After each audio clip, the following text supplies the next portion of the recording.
Chaos at Chicago's airports, hundreds of flights grounded. What the I-team has learned about the Naperville man accused of causing all of it.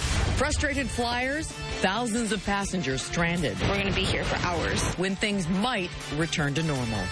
Canine under attack. The police dog severely hurt by pit bulls. How a common spice helped bring it to an end. Live from Chicago's #1 news, ABC7 Eyewitness News at 10 starts right now.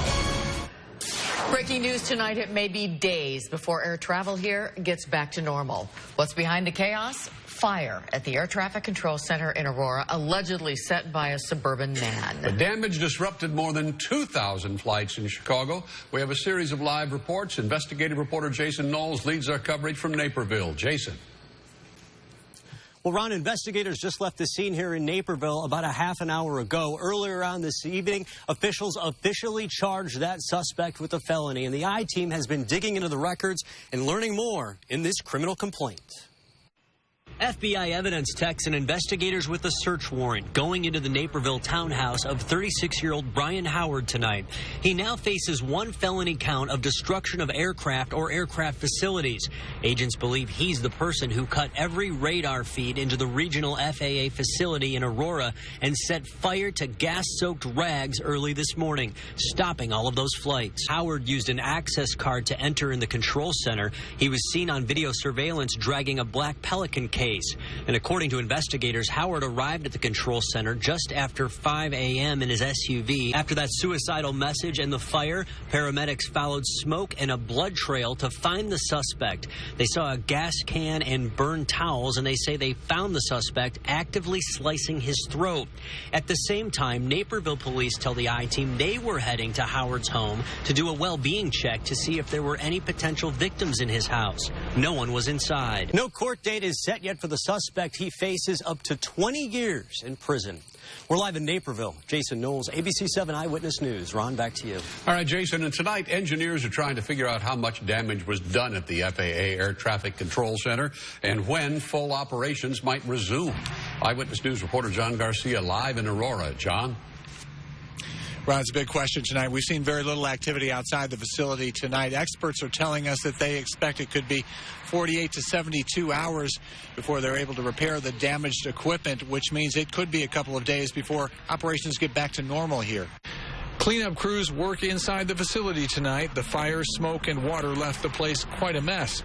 Technical crews, meantime, are still trying to assess the damage and determine how long it will take to fix it. Investigators say the suspect, Brian Howard, managed to do extensive damage to the host computer, as well as the lines to radar in the facility. The Air Route Control Center monitors high-altitude aircraft before landing in Chicago or when flying through the area. Much of that work is now being handled for the time being by other facilities in surrounding states, but at a much more limited capacity. Illinois Senator Mark Kirk said in a statement tonight, "I want to see not only an immediate review by the FAA of the screening process, but also a report within 30 days outlining changes the FAA will make to prevent any one individual from having this type of impact on the heart of the United States economy." Authorities have stressed all day they believe this was an isolated incident, that Howard acted alone. The FAA has been unavailable to offer any comments in person tonight. They are directing us to their website, and the website, the latest update, says they're still evaluating. So we'll hopefully know something more tomorrow. Live in Aurora, John Garcia, ABC7 Eyewitness News. Kathy, back to you. Okay, John, and there is one image that shows the impact of the air traffic control facility fire. This is what the flight radar website looked like when O'Hare and Midway put all those flights on hold. There was a huge blank spot right around Chicago. It's been a very long day for passengers caught up in the chaos at O'Hare and Midway, and there's no guarantee they'll be able to catch a flight tomorrow, Sunday, even Monday. Eyewitness News reporter Leah Hope picks up the story live at O'Hare. Leah? It could be a very long weekend, Ron. Now, flight control operations have been reassigned to other centers in the area, but that reassignment means there are fewer air traffic controllers and even more demand with all these Chicago travelers trying to get to their final destinations. Those with the idea to rent a car are in good company. Travelers tell us they could not find rentals this evening. Nikki Foote had some halibut she caught in Alaska on ice to take home to Iowa, but she and the thawing fish are grounded until tomorrow. amid all of the canceled and altered plans, there were some travelers looking like they will make it out. So no cars to rent, and we're told the hotel here at the airport is fully booked. So the worst case scenario, what we usually see in the wintertime, they've brought out those cots just beyond security here. They brought some out earlier. We're told at this hour they're bringing out even more for those folks who have no place to go. We are live at O'Hare. Leah Hope, ABC7 Eyewitness News. Back to you in the studio. Cot season starting early. Leah, thank you. And the problems at O'Hare and Midway triggering a domino effect at other Midwest airports. Eyewitness News anchor Cheryl Burton joining us with more on that part of our coverage tonight. Cheryl. Kathy, while the airspace over Chicago is nearly empty tonight, the problems here reached across the nation, especially at other airports in the Midwest. Nervous and frustrated flyers looking for alternate ways to get to their desired destinations. In Milwaukee at Mitchell's International Airport, dozens of flights were canceled and lines at the ticket counters were very long. In Minneapolis, the scene of despair was duplicated as travelers stuck at the airport for hours waited in slow-moving lines, phones in hand on hold with customer service, with hopes of reaching their destinations. At the Indianapolis International Airport, special accommodations were made for delayed and stranded passengers. Local travelers were moved to the front of the line so they could begin their journey. In Louisville, many passengers were told their flights to Chicago were canceled. Since then, they've been trying to take alternate routes. Well, Southwest Airlines has canceled all its flights out of Milwaukee today, and most passengers say they will be back at their airports in the morning, and if flights aren't back on schedule, they will consider other options like driving, taking the train, and even the bus. Kathy, back to you in the studio. Okay, Cheryl, and you can monitor updates on the investigation and on the travel impact at ABC7Chicago.com and on our Facebook and Twitter accounts.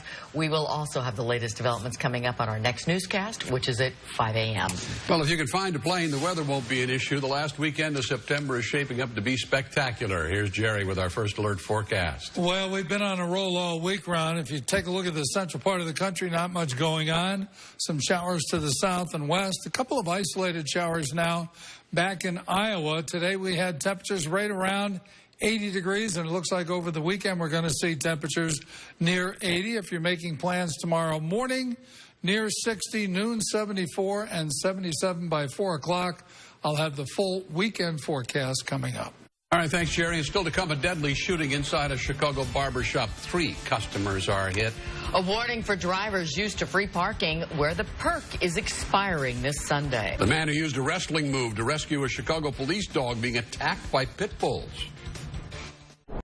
Now, from Chicago, you're watching Ron Majors, Kathy Brock, Cheryl Burton, sports with Mark Gianbreco, and weather with Chief Meteorologist Jerry Taft. ABC7 Eyewitness News at 10 continues. A 22-year-old man is dead tonight after being shot while inside a Chicago barber shop. Police say a man with a gun opened fire this afternoon in the shop in the 1900 block of West 59th Street. 2 other men were also wounded. We're told that all 3 were sitting in barber chairs at the time of the shooting. So far, no arrests have been made. New at 10 tonight, a sign of support for victims of racist graffiti in Chicago's Morgan Park neighborhood. Police commander and the alderman representing the area both on hand. They hope that the community can help identify whoever's responsible for hateful vandalism. Derogatory terms spray painted on cars and garages at least twice last week. Just a day after being heavily damaged by a huge fire, Harris Ice Delivery in Chicago's Lawndale neighborhood was back in business. Massive flames yesterday roared through the building housing that company and LPI products. Investigators tell Eyewitness News that a person working on the roof accidentally sparked that fire. President Obama will be in Chicago next week. The White House confirms he will arrive on Wednesday, stay the night, and leave on Thursday. He'll be here to attend a fundraiser and do some campaigning for Governor Pat Quinn. Maybe fall, but it doesn't mean that 80s are over. Jerry's full forecast is coming up next. Also, the lesson we can all learn from a man who rescued a police dog that was being attacked by pit bulls. And bending iPhones, how much force it takes in a new test by Consumer Reports.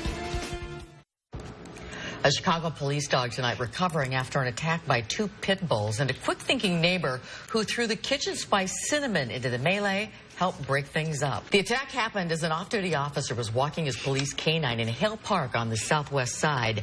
Jesse Bonilla says that the Cinnamon stopped the attack and that the officer was then able to get his dog named Ditto into a safe place.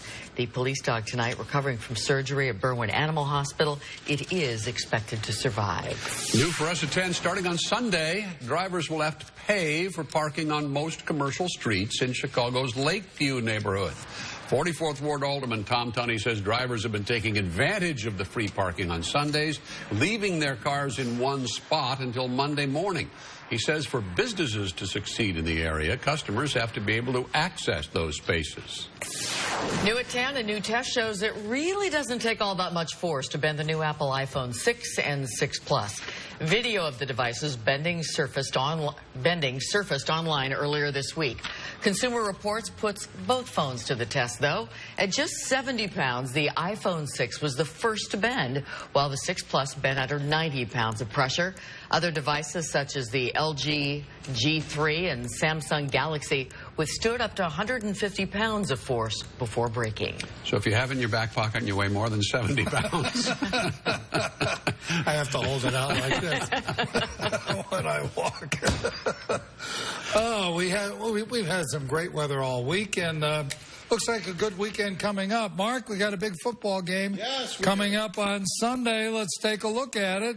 As you head out on Sunday, look at the sky conditions. Certainly nothing to worry about. Good old Soldier Field for the kickoff. Temperatures fairly close to 70, 69, 72 at halftime. By the end of the game, 74. We will not be able to blame the weather. The weather is going to be great, and it's been great all week. As a matter of fact, the weather this week has been better than it's been all summer long. We have a couple of wispy clouds over the city right now, but it's just beautiful out there, officially out at O'Hare. 63 degrees, humidity 81%, AccuWeather reporting a falling barometer, and with light winds, we could see a little patchy fog in some of the outlying areas later on tonight. High today, 79, which is 8 degrees above the average high of 71. Last year, 75, the record high for this date, 90. And if you take a look at high temperatures today, around the Midwest, fairly close to 80. I mean, Madison at 80, Moline 82, along with Champaign, St. Louis at 84. We were in the upper 70s, and it looks like we'll be near 80 across the weekend. Right now, temperatures have dropped back into the 60s, 63 at O'Hare, 67 Midway, 64 at the Lake.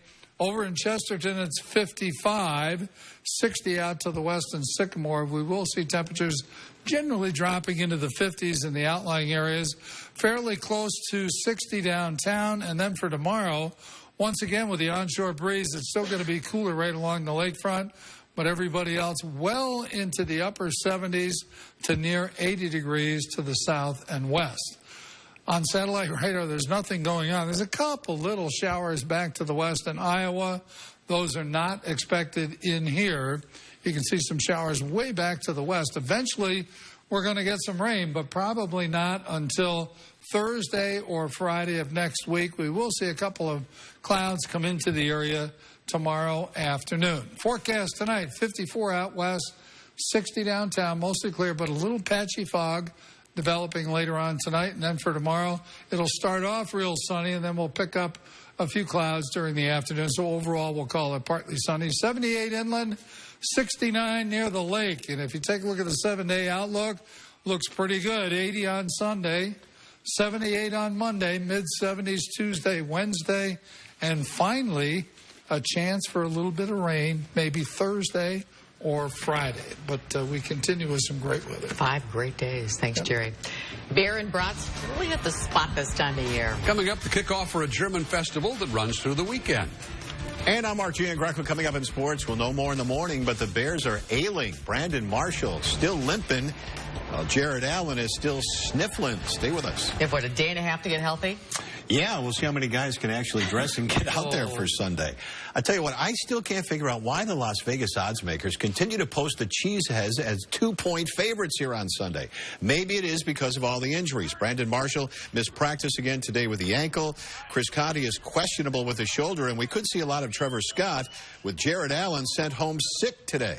Well, the Hawks still getting their preseason bearings, played host to the Rangers tonight. And old Cody Bass trying to fight his way onto the roster, still taking on Nick Tarnasky. Down 2-0 in the second. Philip Deneau to Dennis Rasmussen out front here. Pretty goal to make it 2-1, crashing the net. But New York was in control most of the game in the third. Will Metz, John Moore with the drive, tipped in by Anthony Duclair. He had a pair. Crow and the Hawks lose 4-1. Paulie back in the lineup this evening as the Sox and Royals head into his final weekend. Unfortunately, he went 0 for 4 while this kid got all of that pack of gum. First inning, Billy Butler cues one up the middle off Hector Noese. That sends Lorenzo Cain home. Sox lose 3-1, allowing Kansas City to finally clinch a playoff spot. Congrats to those guys. Cubs in Milwaukee must be 60s night at Miller Park. At least I hope it is. Fifth inning, Anthony Rizzo with a double deep to right center over Ryan Braun off the wall. Scores Javi Baez. Cubs are up 6-4 in the eighth as Renteria just got tossed. Briefly, the Bulls add Kim English, Ben Hansbrough, and Solomon Jones to their training camp roster. Finally, day one of the Ryder Cup, proof that Americans really can't pull off that kilt look. Graham McDowell with a big birdie here. He and Victor Dubuisson beat Phil Mickelson and Keegan Bradley. Europe leads the U.S. 5-3. Not crazy about the snow cone look there either. It's kind of like, you know, hipster golf. Oh, you're the golf fashion police now. I absolutely am. Thanks. As September winding down, it's time for Oktoberfest. Coming up next, the festivities that you may want to check out over the weekend. And here's Jimmy Kimmel with a look at what's ahead. Update and recap on our top story tonight. Felony charges filed after a fire is set in an air traffic control facility in Aurora. That leads to chaos at O'Hare and Midway airports with more than 2,000 flights canceled. 36-year-old Brian Howard of Naperville is charged tonight. Investigators say that he tried to cut his own throat after setting the fire. Investigators searched his home tonight. Airlines hoping to get caught up on today's canceled flights over the weekend. We will monitor developments overnight on ABC7CHICAGO.com and on our next newscast at 5 a.m. Well, even if you're one of those who's sad to see summer go, you have to admit there are some things to like about fall, including Oktoberfest at St. Alphonsus Church in Lakeview. Organizers say it's a chance to celebrate German heritage Chicago style. So this year they've added 2 craft beer nights so that you can sample brews from around the country. There's also German music and activities just for kids. St. Alphonsus Church in Lakeview. Great weekend for that. That's it for us tonight. Thanks for joining us. Jimmy Kimmel coming up next. Have a good night.